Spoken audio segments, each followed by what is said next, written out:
Estamos muy contentos de poder compartir la eterna palabra de Dios y poder seguir la idea que el apóstol Pablo nos deja de una iglesia modelo. Al recordar esos 5 capítulos de la primera carta, recordamos también de que en cada capítulo el apóstol Pablo va dejando escalones de diferentes enseñanzas, cómo admirar, cómo reconocer, cómo estar viendo y estudiando lo que es una iglesia modelo. En el capítulo 1 habla acerca de la congregación modelo y él está refiriéndose a la obra de fe, al trabajo de amor y también a la paciencia en la esperanza que tenían aquellos hermanos en aquella iglesia en Europa. El segundo escalón habla acerca de lo importante que es para una iglesia local tener una comisión, el modelo de la comisión, la obra misionera, el relato que el apóstol Pablo hace acerca de aquel lugar. Cuando llegamos al tercer capítulo parece que llegamos a la cima de esta enseñanza, y en la cima de esta enseñanza el apóstol Pablo dice que toda iglesia modelo debe tener un creyente modelo. Y eso es lo que quisiéramos nosotros centrar nuestro pensamiento en esta hora, porque luego él habla acerca de una convicción modelo, la esperanza que tiene que tener la iglesia. Una iglesia modelo no puede dejar de tener una convicción modelo. Jesucristo pronto vuelve.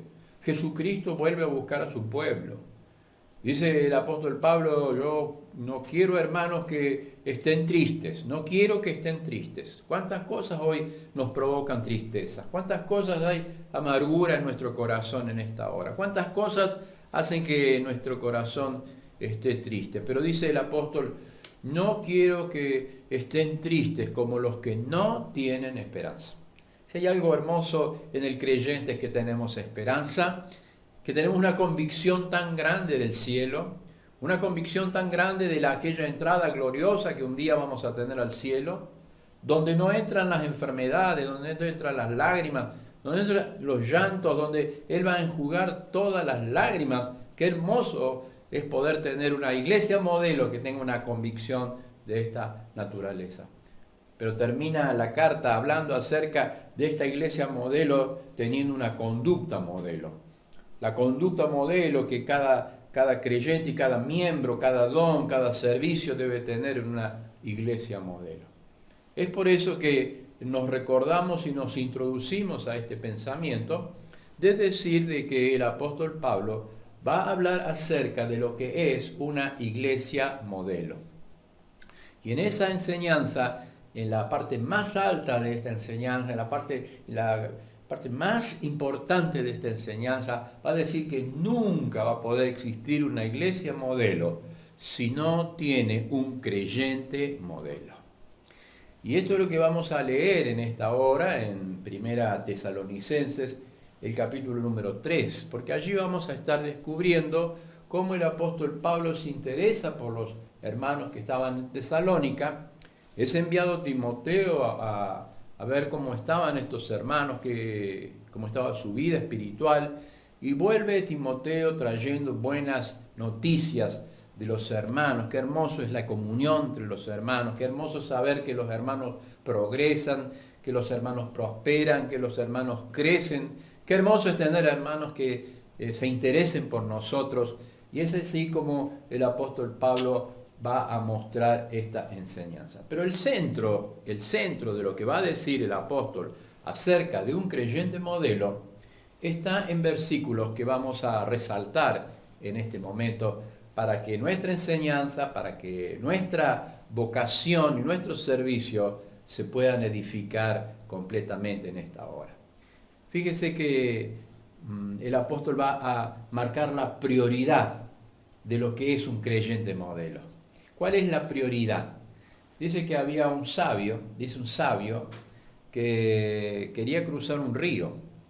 El río era caudaloso. Entonces el sabio se acerca a un muchacho que maneja una barquilla Entonces se acerca y le dice si puede cruzarlo el sabio de un extremo del río al otro, a la otra orilla del río.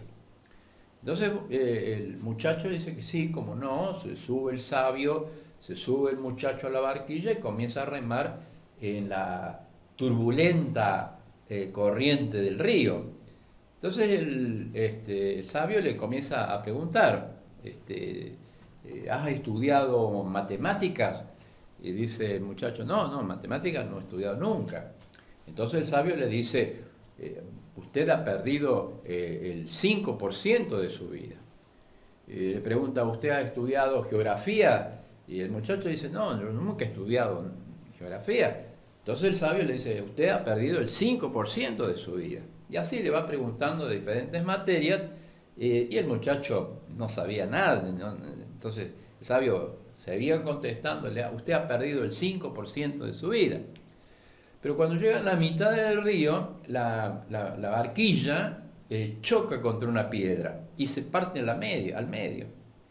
Y los dos quedan allí tratando de sobrevivir a la correntada y a la profundidad del río. Entonces el muchacho le dice al sabio, Señor, ¿usted sabe nadar? Y dice el sabio, no sé nadar. Entonces el muchacho le dice, usted ha perdido el 100% de su vida.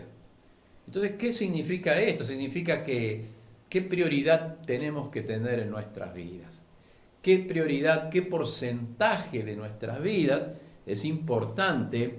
¿Qué porcentaje de nuestras vidas es trascendental? Y a veces ese porcentaje nos hace perder completamente nuestras vidas.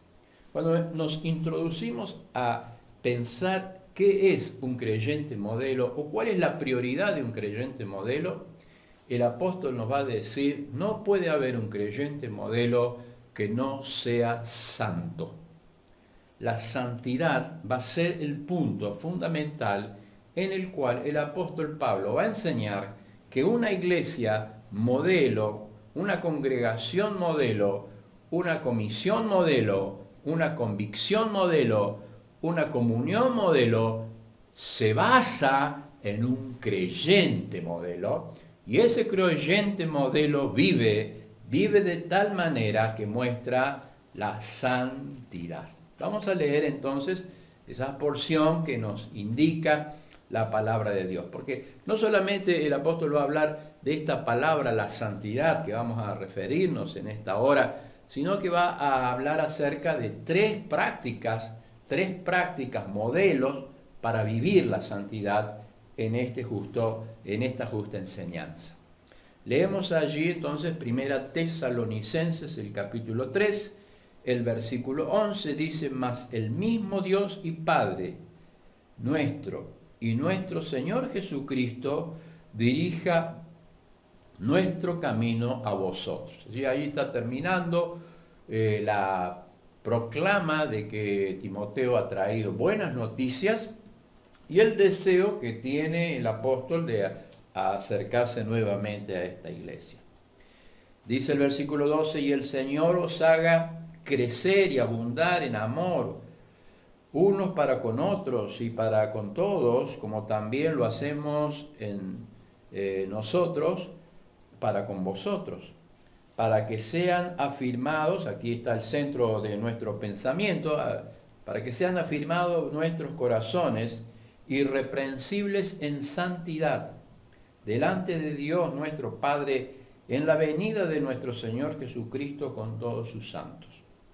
Dice la Biblia, por los demás, hermanos, os ruego y exhorto en el Señor Jesucristo, que de la manera que aprendisteis de nosotros, como os conviene, se conduzcan y agraden a Dios, así abundéis más y más.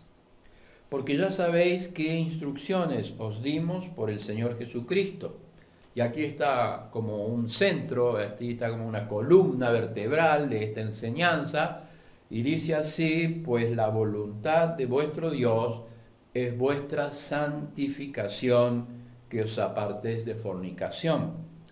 Que cada uno de vosotros sepa tener su propia esposa en santidad y honor, no en pasiones de concupiscencia como los gentiles que no conocen a Dios, que ninguno agrave ni engañe en nada a su hermano, porque el Señor es vengador de todo, como ya os hemos dicho y testificado, pues no nos ha llamado Dios a inmundicia, sino a santificación. Aquí está la idea remarcada de la santidad, del creyente santo, del creyente apartado, y hemos leído una de las formas prácticas que va a dejar de la teología, va a bajar a la práctica, que era muy común en aquel momento, el libertinaje sexual. Era muy común que la gente, con tantos dioses que tenía en el Olimpo, dijese, bueno, el sexo era para disfrutarla con las diosas del Olimpo, había prostitutas para tener sexo además, y tenían las esposas para tener los hijos. Entonces el apóstol va a aclarar una de las formas de la vida de santidad, la vida separada del pecado, y ordenar en primer lugar lo que era el hogar. En segundo lugar, la parte práctica va a hablar acerca del trato y de la relación interpersonal. Que no estemos enojados, que no nos venguemos por nuestras propias armas, sino que vivamos una vida apartada del pecado. Y la tercera cosa que va a hacer práctico el apóstol en la vida de santidad, en el versículo 11 dice, y procuréis tener tranquilidad y ocuparos en vuestros negocios y trabajos con vuestras manos de la manera que os hemos mandado, a fin de que os conduzcáis honradamente para con los de afuera y no tengáis necesidad de nada. Esta es la enseñanza que el apóstol Pablo nos va a dar, y en el capítulo 5, el versículo número 23 dice, y el mismo Dios de paz os santifique por completo todo vuestro ser, el espíritu, el alma y el cuerpo, y les guarde irreprensible para la venida del Señor Jesucristo. Una enseñanza hermosa, una enseñanza extraordinaria. ¿Por qué? Porque nos habla acerca del centro de lo que debe ser la prioridad en la vida del creyente. La prioridad de la vida del creyente debe ser la santidad. ¿Y qué significa ser santo? ¿Y qué significa ser santo? Es decir, de nosotros mismos no podemos ser santos porque no podemos ser apartados del pecado, porque nuestra naturaleza está sumida en el pecado, pero cuando conocimos a Cristo, cuando fuimos a la cruz del Calvario, cuando conocimos la salvación eterna del alma, cuando conocimos las palabras benditas del Salvador, venid a mí todos los que estén cargados, todos los que están trabajados, que yo les haré descansar. Y cuando abrimos nuestro corazón para recibir a nuestro amado Salvador, la salvación eterna del alma nos ha traído santidad, nos ha apartado de la condenación eterna del pecado y nos ha dado vida nueva en Cristo Jesús.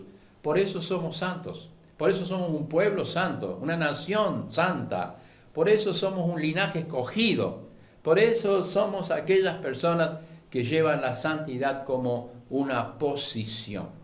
Cuando hablamos de santidad debemos hablar acerca de que el hombre de Dios está apartado del pecado para Dios.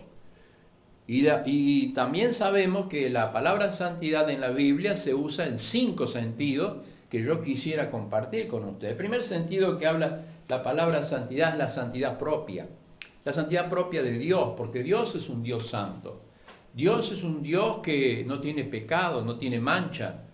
Dios es un Dios que tiene atributos poderosos, atributos personales, atributos que hacen a la persona, al poder, a la capacidad que Dios tiene, y hay atributos que Dios los ha comunicado. Y esos atributos que Dios ha comunicado, uno de ellos es la santidad.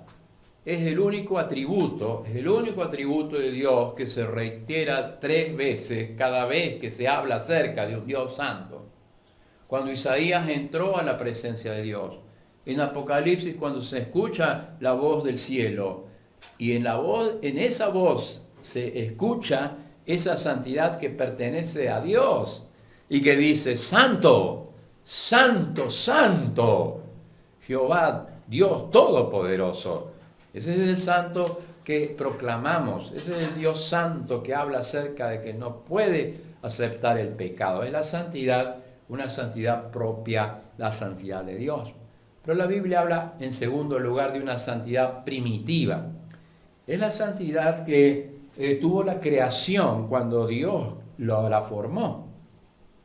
La Biblia dice que cuando Dios habló, las cosas se formaron. Vino la luz, se hizo la tierra, de su palabra fue creada todas las cosas. ¿Por qué? Porque todas aquellas cosas que fueron creadas fueron santas, porque no había pecado en ellas. El pecado, la maldad, errar el blanco, salirse del surco, tener en contra a Dios, habla acerca de que la humanidad ha caído en el pecado, pero en primer hora cuando Dios creó al ser humano, lo creó sin pecado. Por eso es la santidad primitiva. Ahora cuando el Evangelio nos habla de santidad, cuando Dios dice sed santo porque yo soy santo, cuando el Evangelio dice que sin santidad nadie verá a Dios, cuando el Evangelio nos dice bienaventurados los de limpio corazón porque ellos verán a Dios, habla acerca en primer lugar de una santidad posicional. Todo aquel que ha creído en Cristo es santo por una posición, somos santos por una posición. Y la voluntad de Dios, dice acá, el modelo del cristiano, dice acá la palabra, es que viva en santidad, apartado del pecado. Es la posición que tenemos, apartado de la condenación del pecado. Pero en tercer lugar, no solamente que habla de una santidad propia, que es la santidad de Dios, no solamente habla de una santidad primitiva, que habla de la creación primitiva que Dios había formado, no solamente que habla acerca de una posición que tiene el cristiano de santidad, sino que habla de un progreso. Aquel que comenzó la buena obra en nosotros es el que la perfeccionará hasta el día de Jesucristo. Es decir, como que corremos a una meta, corremos una carrera, corremos a la meta que es Cristo Jesús, dice el apóstol, olvidando lo que queda atrás. Nos extendemos a lo que queda adelante, a la meta, al supremo llamamiento de Cristo Jesús. Es la vida de santidad. Es la vida donde nosotros vamos dejando el pecado, las cargas, donde vamos dejando la doble vida, donde vamos dejando el pecado escondido, el pecado mimado, los malos hábitos, y uno va creciendo en la gracia y en el conocimiento de la santidad, de lo precioso que es poder estar en la presencia de un Dios santo. Por eso cuántas cargas, por eso cuánto peso, por eso cuántas cosas que nos quieren separar de Dios, habla acerca de esta progresión de la santidad. Pero finalmente, en quinto lugar, la Biblia habla acerca de una santidad total, una santidad que va a ser perfecta, una santidad donde el pecado no va a entrar. Y es el mismo cielo donde vamos a vivir para siempre con Él. Qué hermoso, qué maravilla, porque dice acá la Biblia, si hay algo que Dios quiere, la voluntad de Dios es nuestra santificación. Qué hermoso es poder decir que cuando llegamos al centro de este estudio, el centro de una iglesia modelo, esa iglesia donde Dios ha llamado personas afuera de este sistema del mundo, para vivir una vida diferente, una vida llena de Dios, una vida que donde el Cristo sea el Señor y el Espíritu Santo sea el que nos guíe, podamos nosotros mostrar que la diferencia verdadera que un cristiano tiene es la vida en santidad. Mostrar esto es como mostrar la luz que no se puede esconder. Es mostrar una ciudad que no se puede esconder. Es mostrar la diferencia que Dios ha puesto en nuestros corazones. Para hablar acerca de la santidad debemos decir que la santidad se obtiene solamente cuando vivimos la comunión estrecha con Cristo. Cuando nuestras vidas están llenas del Señor Jesucristo. Porque dijo el Señor, sin mí nada podéis hacer. Pero cuando estamos unidos al Señor, podemos mostrar esta santidad, esta diferencia a todos los que están cerca nuestro, porque el creyente verdadero vive la santidad que provoca el Señor Jesucristo en nuestras vidas, apartándonos del mal, apartándonos del pecado, de la doble vida, de las grietas, de aquellos hábitos que nos hacen mal, y entonces vivimos una vida completamente diferente, porque somos bienaventurados, bienaventurados los de limpio corazón, los de un corazón santo, porque ellos están viendo a Dios cada día. En primer lugar, pertenece a la comunión con Dios. En segundo lugar, es el resultado de una nueva vida en Cristo Jesús.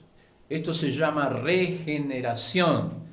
La regeneración que ha provocado el Espíritu Santo en nosotros es la presencia del Espíritu Santo, la que nos aparta del mal y la que nos hace santos. La vida cristiana, la vida de santidad se manifiesta porque en nosotros vive el Espíritu Santo de Dios. Y el Espíritu Santo de Dios nos anhela celosamente. El Espíritu de Dios nos anhela, nos separa. El Espíritu Santo de Dios hace que nuestras vidas estén separadas del pecado para la gloria, para la honra de Dios. Pero en tercer lugar, la santidad depende de la responsabilidad personal de cada creyente. Porque la lucha no es contra sangre o carne, sino con las potestades, con principados, que son enemigos de esta nueva naturaleza.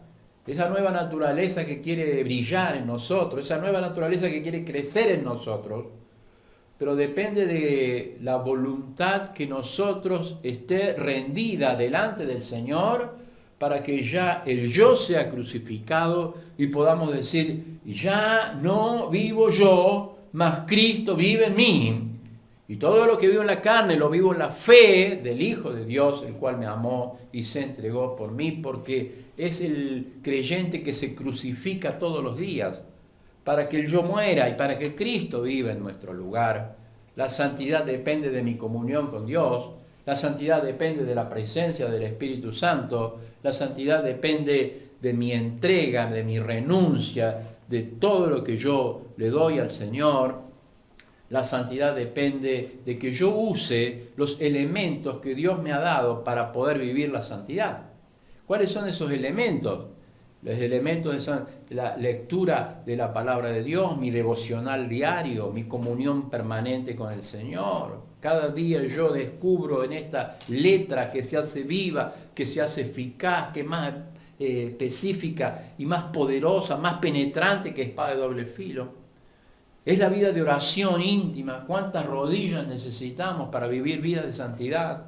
Para derrotar malos hábitos, para derrotar el orgullo, para derrotar aquel sentimiento de envidia y de enojo contra otra persona. ¿Cuánto necesitamos aquellos elementos que nos hagan vivir la vida de santidad? Entonces el apóstol Pablo va a decir, mira hermanos, si hay una voluntad que Dios está buscando para todo creyente, si hay una voluntad de Dios para la iglesia, para que sea una congregación modelo, para que esa iglesia pueda cumplir la misión que tiene que cumplir en este mundo, necesita un creyente que sepa que el modelo es vivir la santidad. Y que sin santidad no va a haber una iglesia modelo. Entonces dice el apóstol Pablo, mire, la santidad viene como la comunión con el Señor, la comunión íntima, al cual va a revelar sus pactos. La comunión viene como el resultado de la presencia del Espíritu Santo en nuestras vidas. La comunión viene como consecuencia de mi vida rendida en el Calvario cada día. Mi comunión viene como resultado de utilizar los medios que Dios me da, la comunión, la lectura, la oración. Pero la santidad es lo que más agrada al corazón de Dios. porque el apóstol lo vuelve a decir. Hermanos, la voluntad de Dios, lo que Dios quiere para nuestras vidas es que vivamos, que practiquemos, que desarrollemos la santidad. Y el apóstol da 3 ejemplos que yo quisiera mencionarlos para tener una idea a la práctica, esta teología que habla acerca de lo que es la santidad, acerca de lo que es la limpieza, acerca de lo que es la sangre de Cristo cada día en nuestras vidas, habla acerca de lo que es realmente lo que es la santidad. En primer lugar, habla acerca de que nuestros matrimonios, de que la familia debe saber lo que es la santidad. Acá le habla acerca de a un pueblo, a personas que estaban acostumbradas a vivir la idolatría.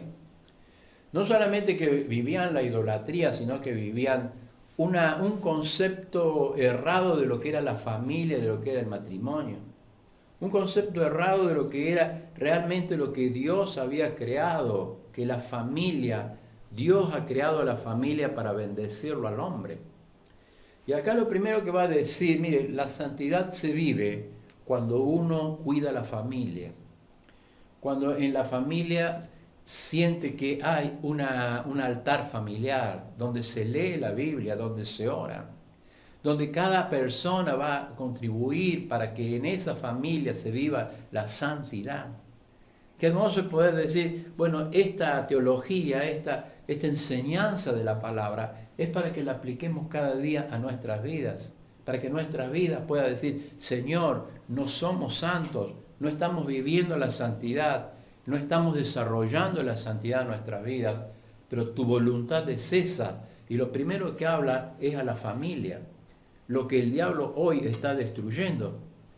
El modelo bíblico es que cada familia sea una iglesia y que en cada familia se pueda leer la Biblia, se pueda orar, sea cada familia un altar para Dios.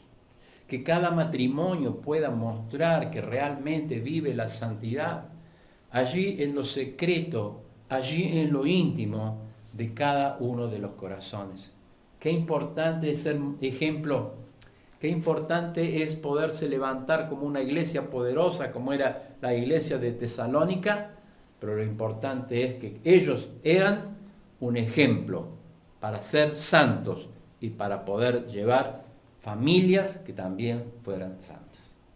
La segunda cosa práctica que el apóstol marca es decir, mire, hermanos, nadie agravie a nadie, nadie engañe a su hermano, nadie vengue a su hermano por su propia fuerza, sino que a santidad nos ha llamado Dios. En segundo lugar, no solamente habla de la familia, sino habla de las relaciones interpersonales. Qué hermoso es poder perdonar. Qué hermoso es poder no agraviar. ¿Cuántas veces agraviamos con nuestra lengua? ¿Cuántas veces murmuramos? ¿Cuántas veces destruimos? ¿Cuántas veces hay venganza en nuestro corazón? Ahora dice la Biblia, para ser santo, uno tiene que amar al hermano. Y en tercer lugar, para terminar esa idea, el apóstol Pablo nos va a decir, mire, para ser santo, muchas personas decían en esa época, bueno, el Señor tarda su venida, el Señor ya no vuelve, el Señor se ha olvidado de nosotros, y cada uno entonces empezaba a murmurar, empezaba a dejar su trabajo, empezaba a dejar lo que estaba haciendo y comenzaba a herir a otras personas. El apóstol dice, no, mientras estamos esperando al Señor, cada uno encárguese de su negocio, encárguese de su trabajo, encárguese de la manera que lo hemos indicado. ¿Para qué? Para que de esa manera podamos honrar el nombre de Dios y otros puedan ver que admiramos lo que Dios ha hecho en nuestras vidas. Qué hermoso es poder vivir la santidad. Y la santidad es decir, Señor, ay de mí, que soy pecador. porque vivo en un mundo donde mis labios han pecado.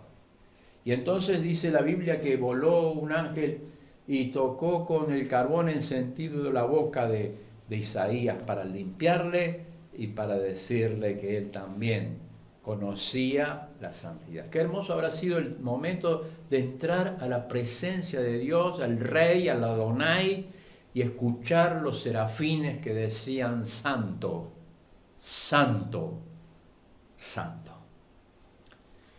Yo recuerdo una anécdota que hemos leído acerca de un animal que en Europa que se caracteriza por su piel, su pelaje blanco, que es el armiño. El armiño es uno de los animales de un roedor bastante grande, de los cuales se obtenía la piel de tremenda blancura, y que se hacían las capas de los reyes y fundamentalmente de los jueces de la Edad Media, porque en esa capa o en esa, sobre todo de armiño, que tenía el pelaje tan blanco, representaba que todo el juicio y todas las leyes iban a ser transparentes, blancos, que no iban a tener ninguna mancha, que no iban a tener ningún problema para poder mostrar que la ley era transparente. Ahora, cuando se sabía cómo se cazaba el armiño, era toda una anécdota, porque el armiño cuidaba su piel de tal manera que no tuviese ninguna mancha, no tuviese nada que le pudiese manchar su piel, porque ya es un animal que por su naturaleza se mantiene limpio, blanco. Entonces, ¿qué hacían los que querían cazarlo? Porque cuando querían cazar un armiño era muy difícil, por los movimientos ardillescos que tiene el armiño, generalmente se escapaba y no lo podían alcanzar. Pero las personas que estaban habituadas a trabajar con estos animales o cazar estos animales, ¿qué hacían? Buscaban las cuevas de los armiños. Entonces, cuando buscaban las cuevas, las encontraban a las cuevas, antes de entrar a las cuevas, comenzaban a poner todo ese terreno que ocupaba la entrada, poner barro. Hacían barro antes de la entrada. ¿Para qué? Para que el armiño, cuando llegara a querer escaparse y escabullirse dentro de la cueva, fíjese, este animal no se atrevía a pasar por el lodo, por el barro, porque sabe, es un animal que prefiere morir antes que ensuciar su piel. Yo cuando escuché esto me conmovió el corazón. Un animal que prefiere enfrentar los perros, enfrentar los cazadores, pero no ensuciar su piel en el barro que había sido colocado para que no entrara a la cueva. Cuando yo pienso en un creyente, pienso que nuestro corazón no debe ser ensuciado. Pienso que nos debemos defender para no caer de la santidad tan grande que se nos ha dado, y pienso que debemos volver a decirle al Señor: Señor, queremos ser más santos, queremos ser más limpios, queremos ser más como Cristo fue, porque tal sacerdote nos convenía, santo, inocente, sin mancha, apartado de los pecadores, hecho más sublime que los cielos. Qué maravilla que cuando llegamos a la enseñanza, al escalón tal vez más alto de la enseñanza del apóstol Pablo, para ver una iglesia modelo, vemos un creyente modelo. Y el creyente modelo es un creyente que es santo, para la gloria y para la honra de Dios. Que el Señor nos bendiga.